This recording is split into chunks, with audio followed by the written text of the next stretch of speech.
Okay, so just to show you some of the brush settings we used in this, if I just go to brush, load brush, and say load up one of these, so you can see the mask that I've used there. I've also, in my modifier, I've increased the intensity and I've increased the contrast as well. So we just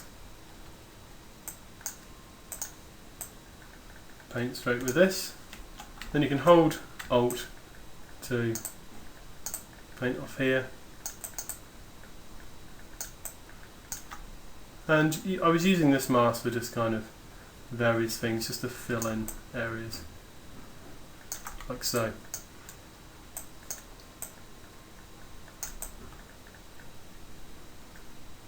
So once you have set up your brushes here, if you just do brush, save as, then you can save out your different brushes to use. And obviously this is really useful for consistency in your projects, making sure the rust all kind of looks the same. And also this brush is quite good for getting rid of those tiling bits that you might not want. Okay, so let's just say, for sake of argument, we're going to leave that dodgy bit in there so I can show you how to get rid of it. Let's just say, for sake of argument, this is now ready to export. How do we actually output a texture from this? So if we come over to the Create tab and select New from Polypaint, see now that's actually made us a texture. And you can see it's got all the black paint information that I painted on there. Then we have to hit Clone Texture. Oh, and also you can see the size information down the bottom there. So always check that and make sure it's the right size for your texture you're working on. So if we come over to, when we hit Clone, it will paste it then over here. And at this point as well, you can use Flip V to flip it over, because it's the wrong way around by default. Then if we just hit Export, and in here we'll make a new folder called Alphas and say this is TA Walls 1. Okay, so back into Photoshop, and what we're going to do is actually delete out the old layer mask. So we're approaching this like you guys would from a new thingy. New texture. We'll load up our alpha and press Ctrl A to select it all, Ctrl C to copy, come over to our texture, select our rust layer, create a new mask, hold Alt to go into the mask and paste. Okay, so you can see what's happened here. Where the rust should be coming through, it's not actually coming through. Turn that off. And that's because we painted black onto white. Now you have to do this because if you're painting into something that's completely black, it's impossible to see the shape. So what we also need to do then is invert this. Now we can see the rust information starting to come through on that wall. Okay, now obviously what we have here as well is a section of the alpha, which is this bit here, that was done kind of incorrectly in ZBrush. So what we want to do is actually delete that out. So let's use our UV set that we made earlier to do that. So what we want to do is select the area that we want to delete.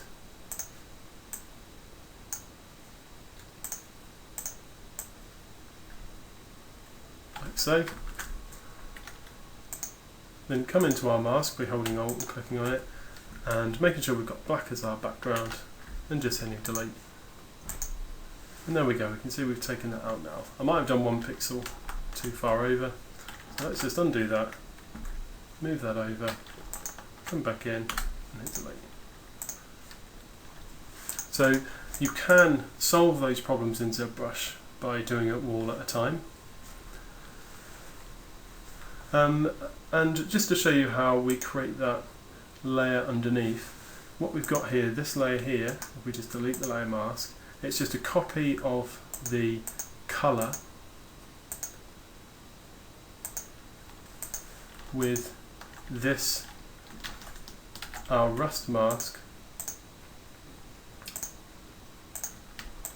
applied, making sure it's below the rust layer. Still needs inverting that. And you can see that I've also applied a levels to this, and I've got the levels set very high.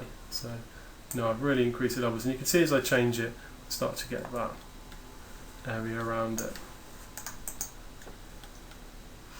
Now also bear in mind, when you're painting this mask, you're not completely restricted to using ZBrush. You can also use Photoshop. So for example here, if I just browse to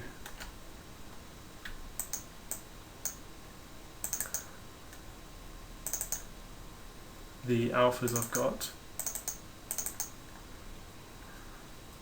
I actually think it's one of these I'm looking for.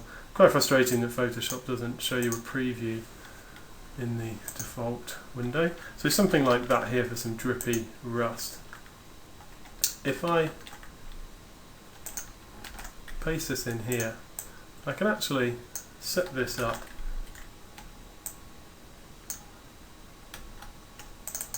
and to be this kind of bit under here. So I'm just going to shrink that in a little bit as well.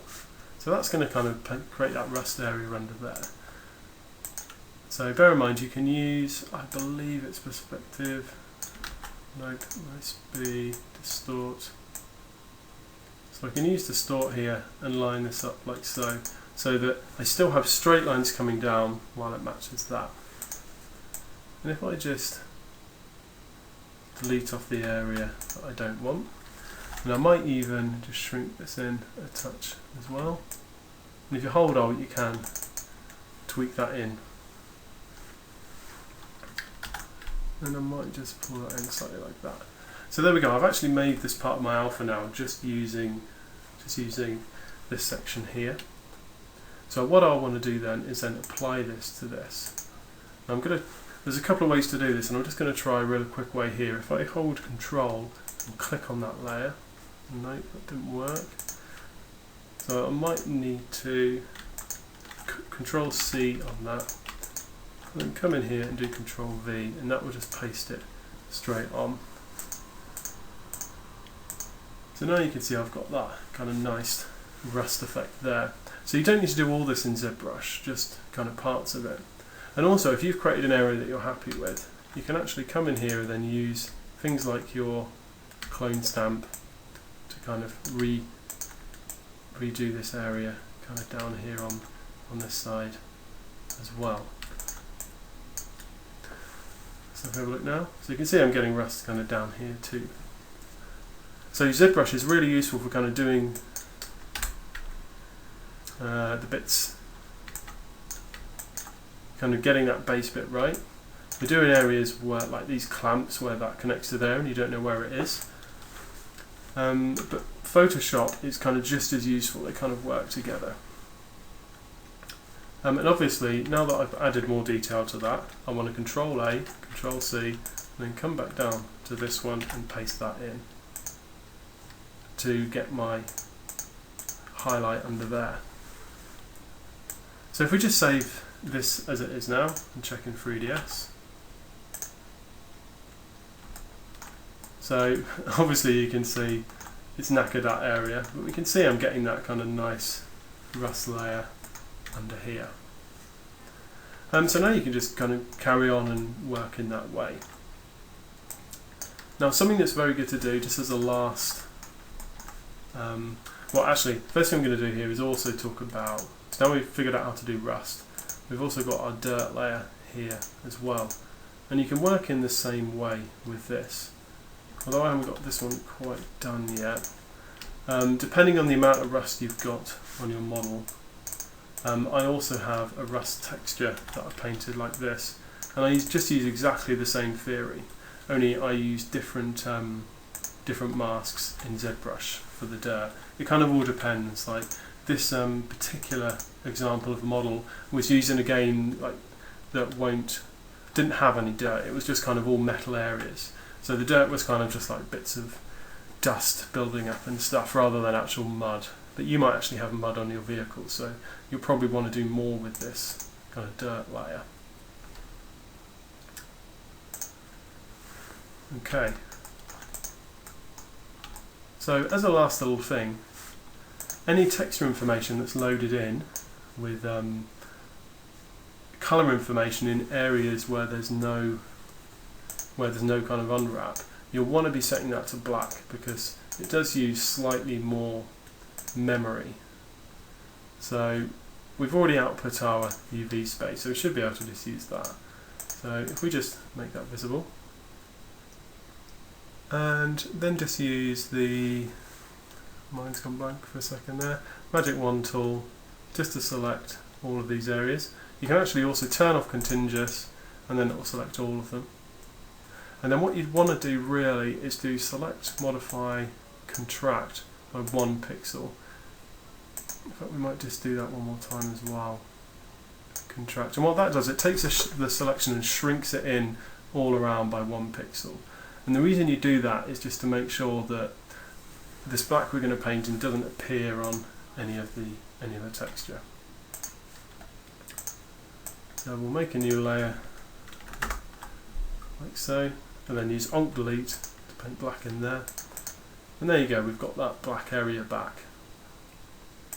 So we'll just save that out again. We should see no difference in max, but the final texture size should actually be a bit smaller. And there we go, that's loaded in fine. We've got none of that black actually showing through, but we are saving a bit of texture memory.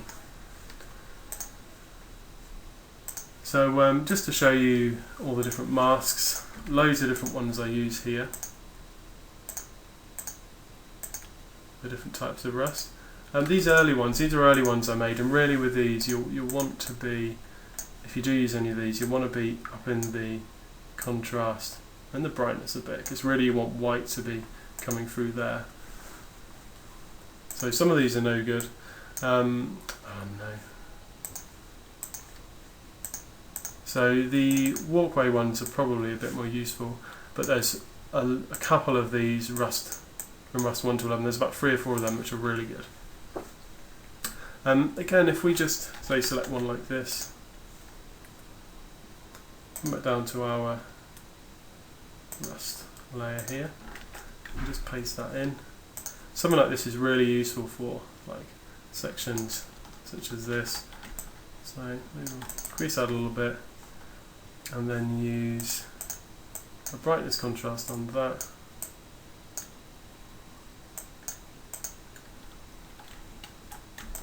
And then copy that, paste that onto our rust layer, and you get those nice little bits there, and you want to again paste that straight onto our layer there. So again, some of this is really easily done in Photoshop, but you'll definitely want to be using ZBrush for kind of sections of it. Okay, so that's the using ZBrush and Photoshop to create black and white masks for texturing.